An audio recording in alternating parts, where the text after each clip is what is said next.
Polda Jateng ungkap 2 hari sebelum tewas, kondisi dosen Untak menurun. Polda Jawa Tengah ungkap kondisi kesehatan Dwinanda Lincialify alias DL, 35, sebelum ditemukan meninggal dunia.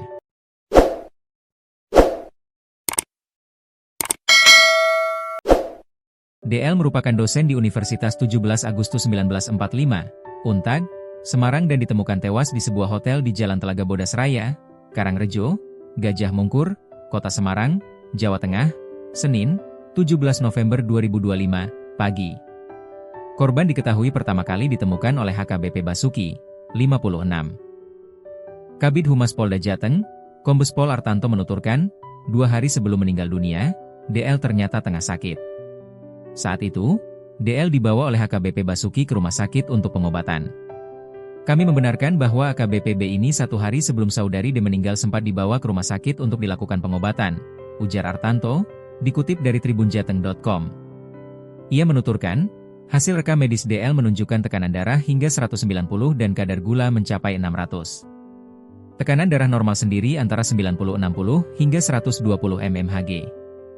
Sementara kadar gula mencapai 600 sendiri sudah bisa dianggap darurat medis karena normalnya antara 70-99 mg DL saat puasa. Setelah dilakukan pengobatan di rumah sakit tentunya telah diberikan obat-obat tertentu, ujarnya. Polisi periksa obat yang ditemukan di TKP. Polisi gelar olah tempat kejadian perkara, TKP, di lokasi tewasnya DL, Sabtu, 22 November 2025. Dalam olah TKP pada Sabtu, 22 November 2025, kemarin, di Treskrimum Polda Jateng mengambil sejumlah obat-obatan.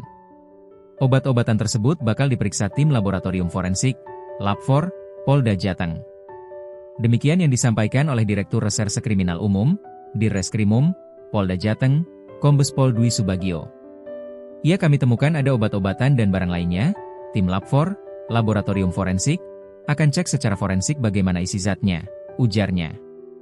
Mengutip tribunjateng.com, Dwi Subagio masih belum memberikan detail obat apa yang diperiksa.